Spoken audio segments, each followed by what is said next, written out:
Hey, everybody, and welcome to That's a Mouthful. We're so glad you're joining us here for another episode. Hey, Matt. So, And you Matt. were, and Matt, you were recently in Colorado. I was, but most exciting before we get into that, the other day was so we're recording this this one's being recorded on February 5th, right? So yesterday, the 4th, was David and I's official 9-year anniversary. Now we've known each other for 13 years, but we've been together officially 9 as of yesterday. We've been married for 5. Back in November is 5 years, but this particular anniversary is actually the one we care about for the most part. And I think that's exciting. So we went to Colorado. We have to go every 6 months. We'll focus on probably the reason I have to go more so than David's reasons because they're his. But essentially 3 or 4 years ago, I started getting very, very tired, fatigued all the time. And I've talked about I have lupus, whatever, but my testosterone levels crashed, like crashed. And so it became a big problem. And I couldn't get them to really come back up with supplements. I got them back up into like the very low 300s. Now, depending on where you live or doctor's office you use, the scale that they use is approximately 300 to 900. Depending on who you are, some people feel really good at 600. Some people feel just fine at 450.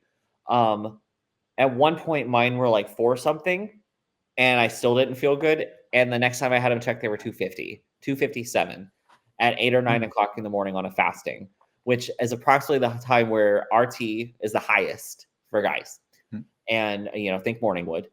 And I kept telling the doctor, hey, something's wrong. I'm not even getting morning wood anymore. Like, there's something, I don't feel right. One of the symptoms of low testosterone is a loss of self, like a sense of self. And it's hard to explain that unless you've experienced it. And I think it's interesting because I'm a cis guy, can be put on testosterone. And that is gender affirming care because I identify, and I will say, as low as my testosterone levels were, I still felt very much as a guy. Now, I probably personally am probably a little more in the middle-ish. I don't find myself particularly masculine or feminine, and I like both kinds of things. But if you were telling me to kind of direct one way or the other, I'm pretty obviously male here. And so I asked the doctor, and my doctor at the time was like, oh, it'll come up. We got it up to like 330.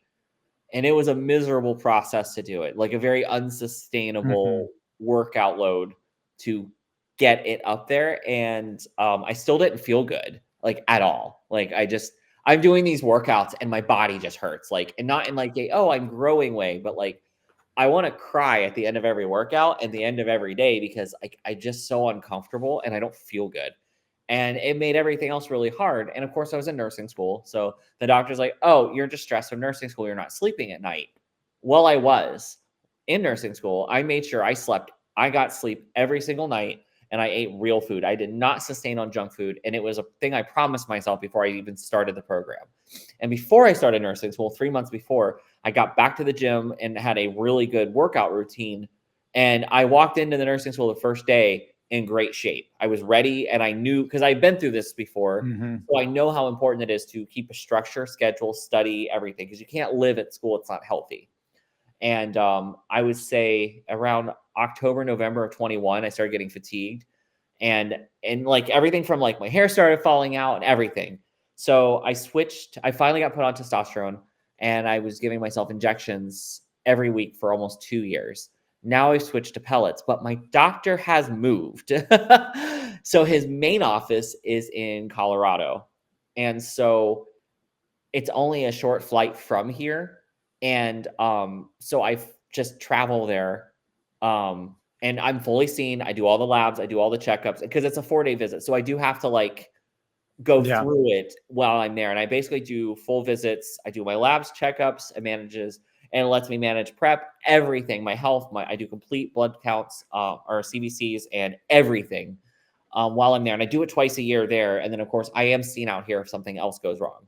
But what it looks like is they make a tiny incision in your side and they drop pellets in. And I've seen the procedure done. I think it's pretty cool because I'm a big nerd and a nurse. But what it looks like now is I have a bandage on my back. It's only one stitch, a piece of gauze, and then clear tape. It's called tachoderm, but it just looks like clear plastic tape, just like saran wrap, but as tape over a square of my back. It stays there for 5 or 6 days. I take an antibiotic prophylactically just to make sure I don't develop an infection there.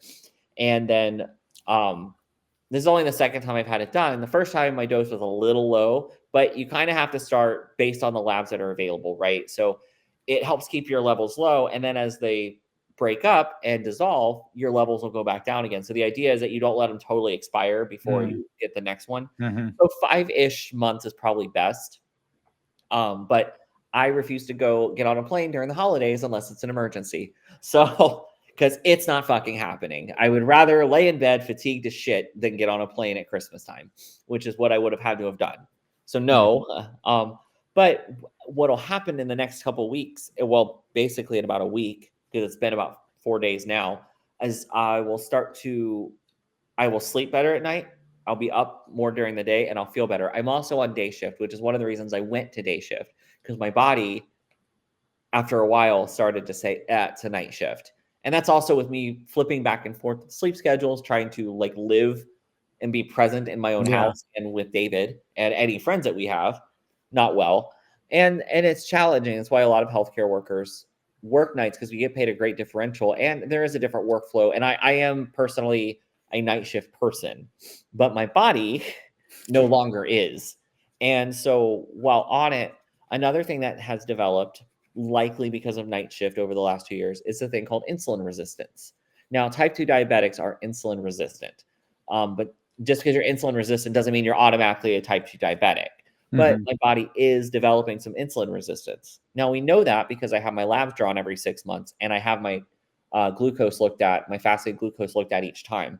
And it's been creeping up higher every time, despite my diet being, I'm not afraid of some pizza and sushi, but I have mostly been the same weight for the last 6 years, for the most part.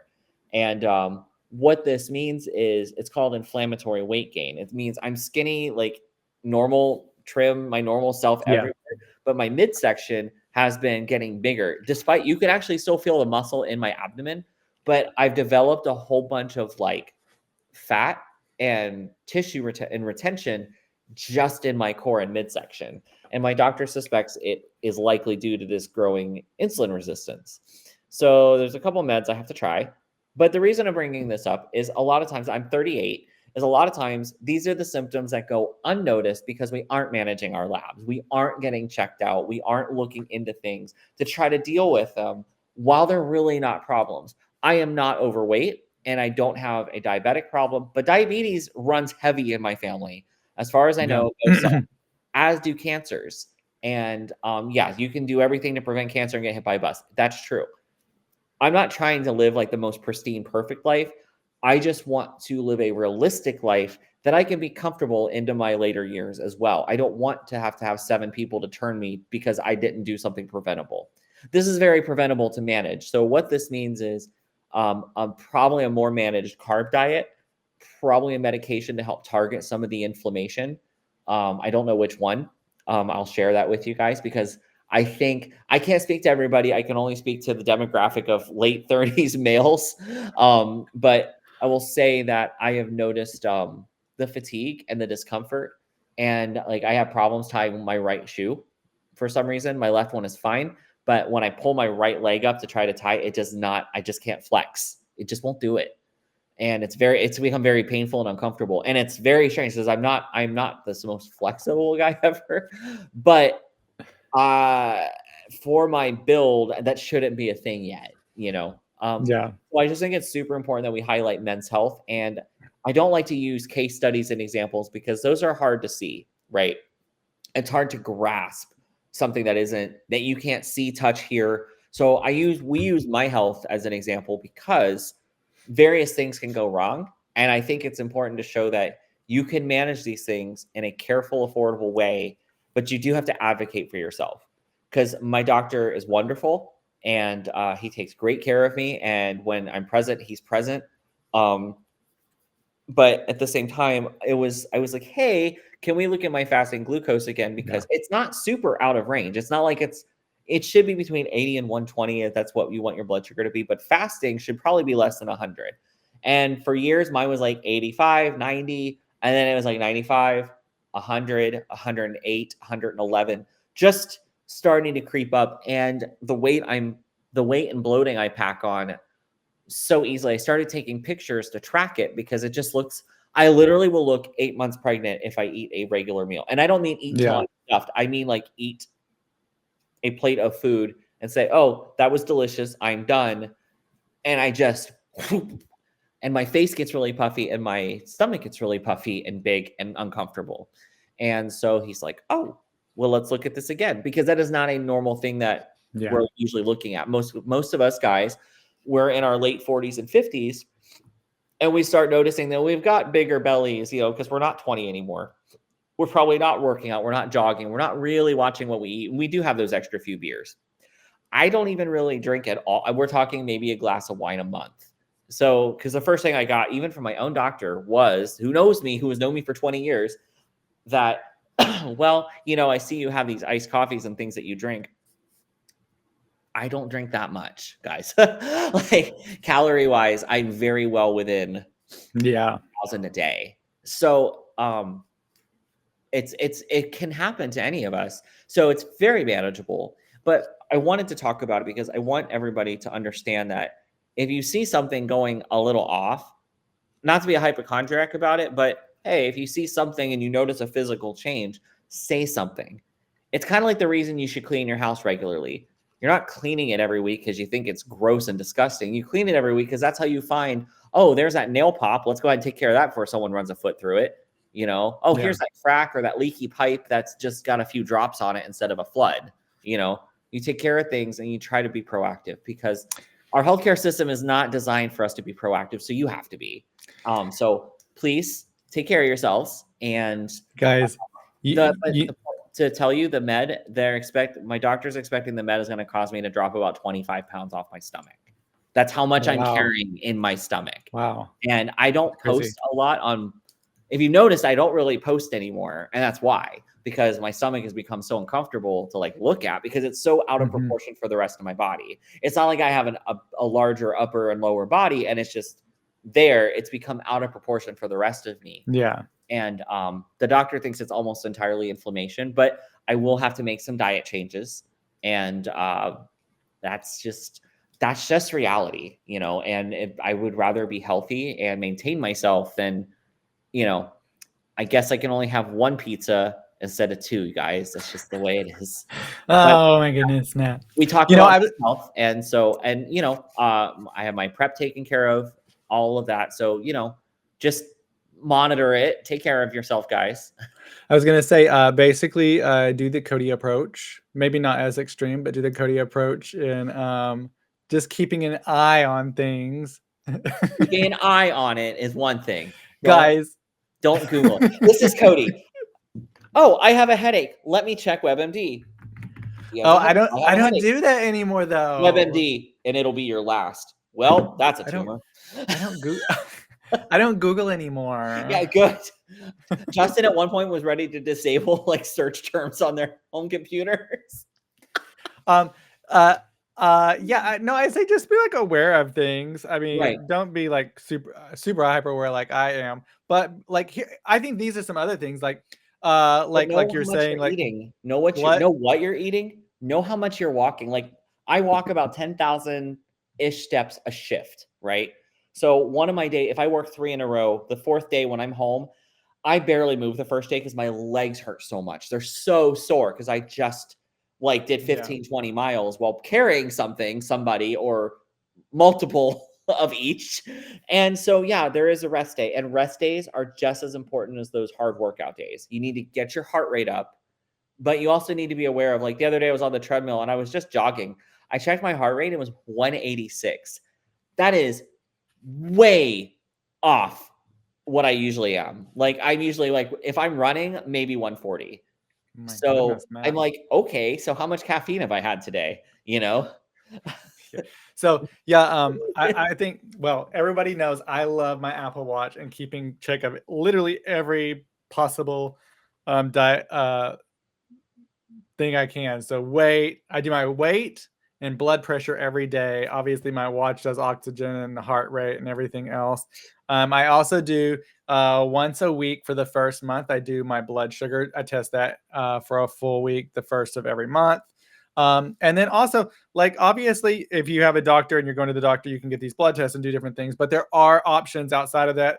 Obviously, I do know that they cost money, but there are like things like Everlywell. I've used Everlywell before, where they'll like send you a test at your house. You do blood on a card or in a vial, and then you ship it back, and you can set that up also to like check all of these, some of these things. You know, if you want to do it more than the doctor or something, or if you want to just keep an idea, like if you're trying to change your diet and stuff, and you want to just check a little bit more, there are those options if you're able to. I think also important, like you were saying, like the blood sugar and blood glucose and like also Yes. cholesterol. A lot of these can be like Yes. hidden until like you A lot start of people getting don't symptoms, really which is realize, what they don't really understand what they are, and I get that. But when your heart rate is a little too fast, or your blood pressure is silently high, people call hypertension the silent killer for a reason. You'll have no symptoms, and you'll have people that have a heart attack and like, oh my god, it came out of nowhere. But if you look at their records, their vitals have been increasing every year, and and you need to look at what kind of job do you have, what kind of like what's going on in your life, and you need to make changes because it's not worth it. I will tell you, I was at work one night. I was messaging a coworker, very lovely lady, and we were talking about something for work. And I said, "Well, have a great night." It was 5 o'clock. It was time for us to all head out. And the next day at work, her little IM thing was grayed out. On her way home, she had went into cardiac arrest, rolled off the road into a post. The accident didn't kill her. She was already dead before she had a heart attack. And this was on Wednesday. How do I know? Because Friday afternoon, the requisite for her job went up. It's not worth it.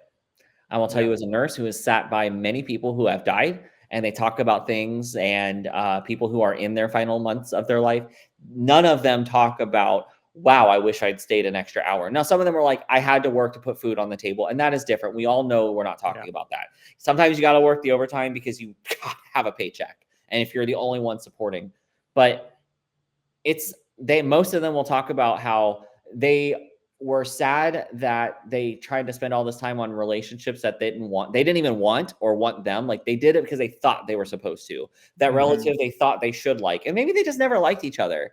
That's okay. You don't have to connect with everybody.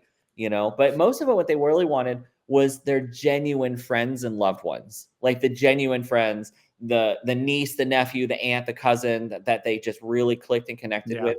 That's who they talked about. That's who they missed. Those are the ones they were like, I'm going to do my best to hang on until they get here next month, or, they've already passed.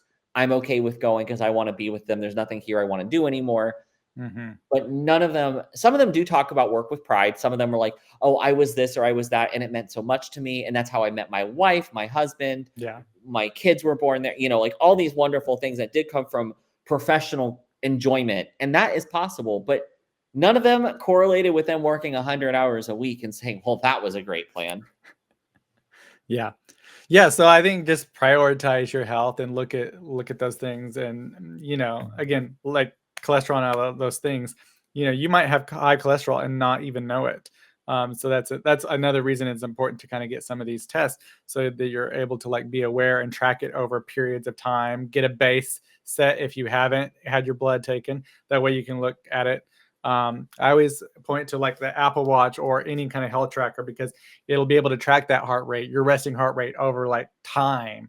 And if you check your blood pressure, it'll be able, like Matt was saying, see that progression over time. Is it staying steady? Is it going up or slightly up? And then you can like adjust and do those things. Also, recently I got the Lingo, which is basically a blood glucose monitor that you can get without prescription for anybody to get.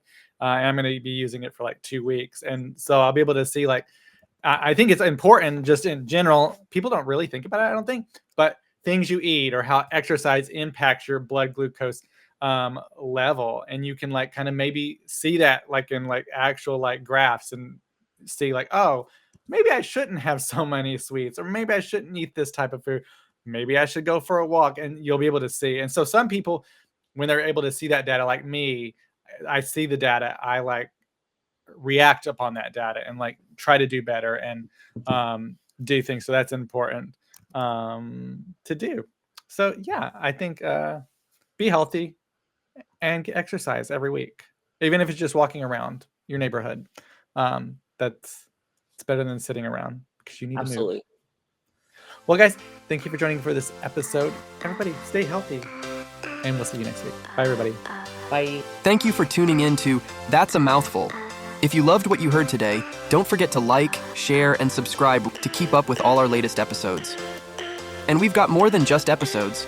Join us on social media to be part of our vibrant community and keep the conversation going. Follow us, dive into discussions, and share your thoughts.